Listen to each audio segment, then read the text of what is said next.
بسم اللہ الرحمن الرحیم۔ آج ہم انشاءاللہ غسل سے متعلق کچھ احکام پڑھیں گے، چونکہ ہمارے ابھی طہارت کا ہی باب چل رہا ہے۔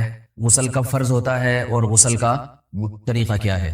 رسول اللہ صلی اللہ علیہ وسلم نے فرمایا ان اللہ لا یستحیی من الحق، اللہ تعالی حق بات کو بیان کرنے سے حیا نہیں کرتے۔ تو غسل کے جو مسائل ہیں ان میں بھی بعض دفعہ کچھ ایسی باتیں آتی ہیں جو بظاہر حیا کے خلاف ہیں، لیکن علم کی ایک بات ہے، سیکھنے اور سکھانے میں حیا اگر کریں گے تو پھر ظاہر ہے ساری زندگی جاہل ہی رہے گا انسان۔ اور غسل کے مسائل سیکھنا اس لیے ضروری ہے کہ غسل جب فرض ہوتا ہے تو جب تک مکمل غسل نہ ہو آپ کی نماز ادا نہیں ہوتی۔ رسول اللہ صلی اللہ علیہ وسلم نے فرمایا الماء من الماء، حدیث ہے کہ غسل فرض ہوتا ہے خواہش نفس کے ساتھ جسم سے منی خارج ہونے سے۔ مرد پہ غسل کب فرض ہوگا؟ جب اس کے جسم سے شہوت کے ساتھ منی خارج ہو۔ منی بالکل سفید رنگ کی چیز ہے، ایک ہوتی ہے مزی۔ شہوت پیدا ہونے سے اگر کسی کے مرد یا عورت کے صرف رطوبت خارج ہونا شروع ہو گئی اس سے غسل فرض نہیں ہوتا۔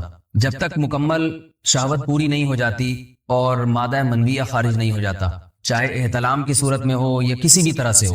مردوں کے ساتھ چونکہ یہ بہت زیادہ ہوتا ہے نائٹ فال کی صورت میں، مردوں پر غسل کی یہ صورت بہت زیادہ فرض ہوتی ہے۔ جیسے ہی بلوغت ہوتی ہے تو احتلام شروع ہو جاتا ہے، ہفتے میں 1 دفعہ 2 دفعہ 3 دفعہ، بعض نوجوانوں کو روزانہ بھی 2 دفعہ ہوتا ہے، جبکہ خواتین میں یہ والے غسل کی صورت بہت ہی کم ہوتی ہے کہ ان کو نائٹ فال ہو یا اس طرح سے غسل فرض ہو۔ ہزاروں میں کسی ایک عورت کے ساتھ ایسا ہوتا ہے۔ ایک صورت تو یہ ہے غسل فرض ہونے کی۔ دوسری صورت کیا ہے کہ جب انسان اپنی زوجہ کے ساتھ ملاپ کرے اور انٹرکورس ہو جائے، چاہے اس صورت میں ڈسچارج دونوں میں سے کوئی ہو یا نہ ہو، لیکن دونوں پہ غسل فرض ہو جائے گا، مرد پہ بھی اور عورت پہ بھی۔ یہ تو مردوں کے غسل کے فرض ہونے کا۔ مردوں کے غسل میں ایک چیز یہ بھی ہے کہ اگر آپ نے رات کو نیند کی اور صبح آپ اٹھے اور آپ نے کپڑوں پہ نشان دیکھا، اب آپ کو یہ پتہ نہیں چل رہا کہ یہ منی کا نشان ہے یا مزی کا ہے، تو بھی آپ پر غسل کرنا فرض ہے۔ یہی سمجھا جائے گا کہ یہ آپ خواب میں ڈسچارج ہوئے ہیں۔ عورت پر جو غسل فرض ہوتا ہے ایک اور صورت میں ہوتا ہے کہ جب خواتین کو ایام آنا بند ہو جاتے ہیں، حیض یا نفاس سے جب پاک ہو جائیں تو بھی ان پہ غسل فرض ہے۔ یہ تو غسل کی فرضیت سے متعلق احکام تھے۔ کچھ چیزیں ایسی ہیں جن میں غسل سنت ہے، فرض نہیں۔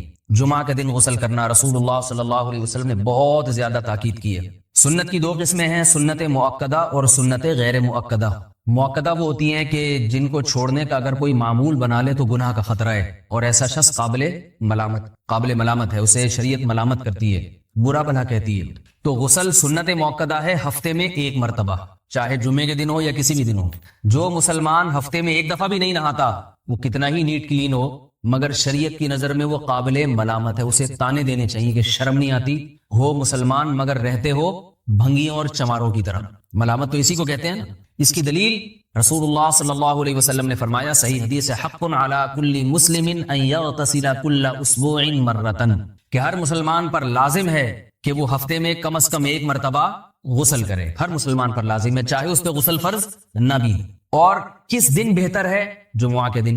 نبی صلی اللہ علیہ وسلم نے حکم دیا ہے کہ جمعے کے دن غسل کیا جائے۔ امام احمد بن حنبل کا مذہب یہ ہے کہ جمعے کے دن غسل کرنا واجب ہے، صرف سنت نہیں ہے بلکہ واجب ہے، لیکن جمہور کا مذہب یہ ہے کہ سنت عمل ہے۔ غیر مسلم جب اسلام قبول کرتا ہے تو اس وقت بھی اس کے لیے غسل کرنا سنت ہے۔ جب ہم مردے کو نہلاتے ہیں تو جو مردے کو نہلائے اس کے لیے بھی خود غسل کرنا افضل ہے، سنت عمل ہے۔ عید کے دن غسل کرنا سنت عمل ہے۔ تو یہ وہ تمام مواقع ہیں جن میں غسل کرنا رسول اللہ صلی اللہ علیہ وسلم کی سنت ہے۔ غسل کا طریقہ کیا ہے؟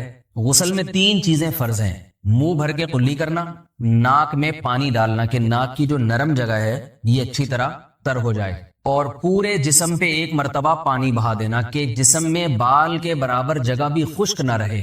یہ تو ہے فرض، یعنی یہ کام کسی نے کسی بھی طرح سے کر لیا تو غسل ادا ہو جائے گا، چاہے اس کی نیت غسل کی تھی یا نہیں تھی۔ کوئی آدمی چلتا ہوا جا رہا ہے، پھسل کے تالاب میں گر گیا، پورے غوطے کھا کے باہر نکلا، قلی کر لے اور ناک میں پانی ڈال لے تو غسل اس کا ادا ہو جائے گا۔ البتہ چونکہ نیت نہیں تھی لہذا غسل کا ثواب نہیں ملے گا، ثواب نیت کے بغیر نہیں ملتا انسان۔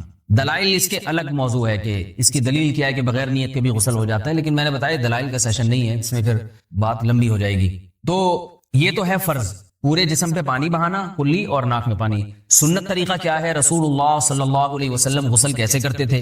سنت طریقہ جس پہ جو اختیار کرنا چاہیے وہ طریقہ یہ ہے کہ جب آپ غسل کے لیے بیٹھیں تو سب سے پہلے وہ جگہ دھوئیں جہاں نجاست اور ناپاکی لگی ہوئی ہے۔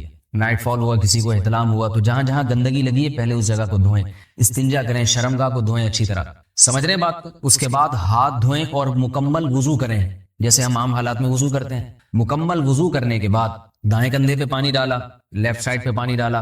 پہلے زمانے میں تو چلو سے غسل ہوتا تھا، ہاتھ دھو لیے تو اب چلو سے پانی لے کے یہاں ڈالا جا رہا ہے، چلو سے پانی لے کے یہاں ڈالا جا رہا ہے، پورے جسم پہ ملا جا رہا ہے، اور چلو سے پانی لے کے 3 دفعہ سر پہ ڈالا جا رہا ہے. تو آج کل چلو الو تو ہے نہیں، شاور کے نیچے جا کے کھڑے ہو جاتے ہیں، تو اس میں یہ کہ شاور کھولے کھڑے ہو جائیں، سارے چلو اس میں خود بخود ہی ہو جائیں گے، پورے جسم پہ پانی بہ جائے گا. نبی صلی اللہ علیہ وسلم کے دور میں یہ جدید چیزیں نہیں تھیں، شیمپو اور صابن. تو آپ صلی اللہ علیہ وسلم بیری کے پتوں سے غسل کی ترغیب دیا کرتے تھے. بیری کے پتوں کو اگر پانی میں پکایا جائے تو پانی میں میل کچیل صاف کرنے کی صلاحیت بہت بڑھ جاتی ہے. ہمارے زمانے میں اس تکلف کی ضرورت نہیں ہے، صابن ملتے ہیں، اس سے نہایا کریں. بہرحال کہنے کا مقصد یہ آپ لوگوں سے، تو یہ سنت طریقے سے غسل ہو جائے گا آپ کا. سمجھ رہے ہیں بات کو؟ سب سے پہلے استنجا کیا، اس کے بعد وضو کر لیا، اس کے بعد غسل کر لیا. اگر کسی نے غسل میں وضو نہیں کیا اور ویسے ہی پورے جسم پہ پانی بہا دیا تو بھی اس کا وضو خود بخود ہو جائے گا. اس غسل سے وہ نماز پڑھ سکتا ہے، کیونکہ بعض لوگ غسل کرنے کے بعد دوبارہ وضو کر رہے ہوتے ہیں. اس کی ضرورت نہیں ہے، کیونکہ جب غسل کرتے ہیں تو وضو والے اعضاء تو خود بخود اس میں دھل جاتے ہیں. یہ ہے غسل کا طریقہ. وضو کیسے ٹوٹتا ہے؟ جن چیزوں سے غسل فرض ہوتا ہے ان چیزوں سے وضو تو بہرحال ٹوٹتا ہی ہے. اس کے علاوہ بھی وضو ٹوٹتا ہے. اس سے پچھلے لیکچر میں نے کچھ تفصیل بتائی تھی کہ نجاست جسم سے کہیں سے بھی خارج ہو جائے یا نجاست نکل کے بہ پڑے.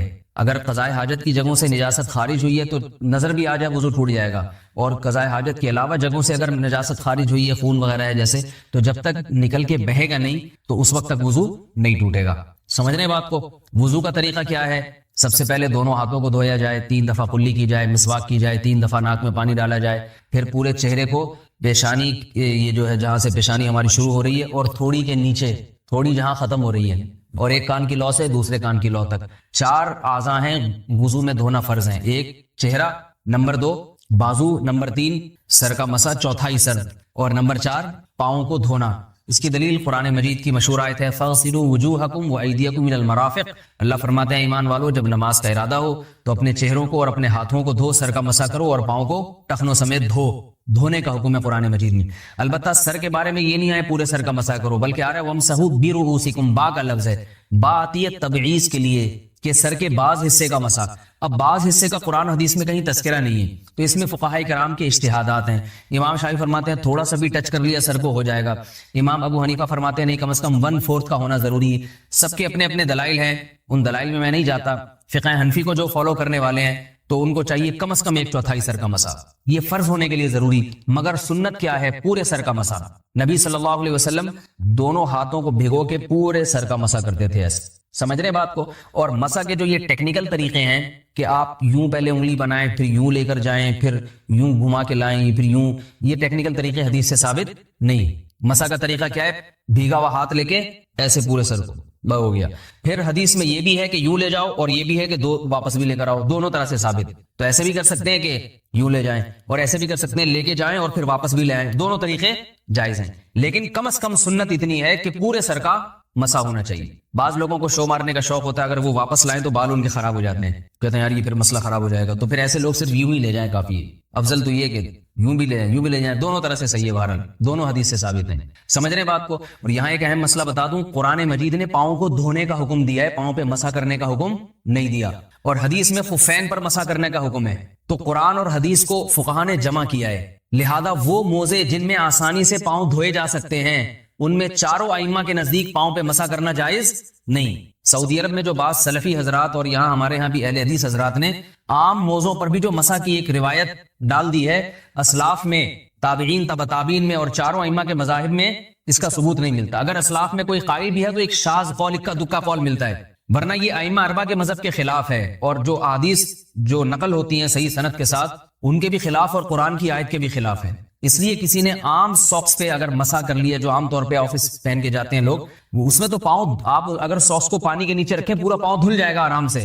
تو وہاں کیا ہو رہا ہے کہ قرآن مجید کے حکم کی مخالفت لازم آ رہی ہے، آپ پاؤں دھو نہیں رہے. تو اس لیے ہم یہ سمجھتے ہیں کہ اس صورت میں نماز ادا نہیں ہوگی. سعودی عرب میں بعض سلفی حضرات نماز پڑھاتے ہیں، وہ ایسے ہی کرتے ہیں کہ عام ساکس پہ مسا کر کے نماز پڑھا لیتے ہیں. تو فتویٰ اسی پر ہے کہ ان کی، اگر کسی کو یقین ہے کہ اس نے عام ساکس پہ مسا کر کے نماز پڑھائی ہے تو اس کے پیچھے نماز ادا نہیں ہوگی، کیونکہ قرآن کے مطابق اس کا وضو ہوا ہی نہیں ہے. صدیوں تک کوئی بھی اس قول کا قائل نہیں رہا ہے کہ عام ساکس پہ بھی مسا ہو جاتا ہے. یہ ابن تیمیہ رحمہ اللہ تعالیٰ 7ویں صدی میں اس کے قائل تھے، اور تابعین میں اکا دکا قول ملتے ہیں اس کے. لیکن شاذ قول ہیں، مرجوح قول ہیں جن پر امت نے فتویٰ نہیں دیا، اور اب سعودی عرب میں بعض سلفی حضرات اس کے قائل ہیں۔ ہمارے ہاں اہل حدیث حضرات بھی چونکہ اکثر سعودی عرب کے سلفی حضرات ہی کو فالو کرتے ہیں، تو انہوں نے بھی وہیں سے یہ فتویٰ لیا ہے۔ لیکن ائمہ اربعہ کے مذہب میں اور دلائل کے لحاظ سے دیکھا جائے تو یہ مذہب کمزور ہے۔ قرآن نے پاؤں کو دھونے کا حکم دیا، آپ دھوئیں گے پاؤں جب تک دھونا ممکن ہے۔ چمڑے کے موزے ہیں، ان کو دھونا ممکن نہیں ہے اتارے بغیر، لہذا ان موزوں کے اوپر مسح ہو جائے گا، تو اس سے قرآن پر بھی عمل ہو جائے گا اور حدیث پر بھی عمل ہو جائے گا۔ اس لیے ائمہ اربعہ نے جو قرآن و حدیث کو سمجھ کے جو فیصلہ کیا ہے اس پہ چلنا ہمارے لیے زیادہ مفید ہے بنسبت آج کل کے جو علماء ہیں ان کی اپنی ذاتی آراء پر۔ اس لیے یہ بھی ایک وضو سے متعلق اہم مسئلہ تھا، سمجھ رہے ہیں؟ باقی تو ماشاءاللہ وضو کرنا سب کو آتا ہی ہے۔ اور وضو کے بعد دعا کیا ہے؟ کلمہ شہادت، اشہد ان لا الہ الا اللہ وحدہ لا شریک لہ اشہد ان محمدا عبدہ ورسولہ اللہم اجعلنی من التوابین واجعلنی من المتطہرین۔ اے اللہ تو مجھے بار بار توبہ کرنے والوں میں شامل کر دے اور بار بار پاکیزہ رہنے والوں میں شامل کر دے۔ توبہ اس لیے کہ میں نے ظاہری طہارت تو حاصل کر لی، مجھے روحانی طہارت بھی عطا کر دے۔ اگر میں نے گناہ کیے ہوں تو مجھے ان سے بھی توبہ کی توفیق عطا فرما لے، تاکہ اس لحاظ سے بھی میرا وضو ہو جائے، اس لحاظ سے بھی میں پاک ہو جاؤں۔ سبحانک اللہم و بحمدک، نشہد ان لا الہ الا انت، نستغفرک و نتوب الیک۔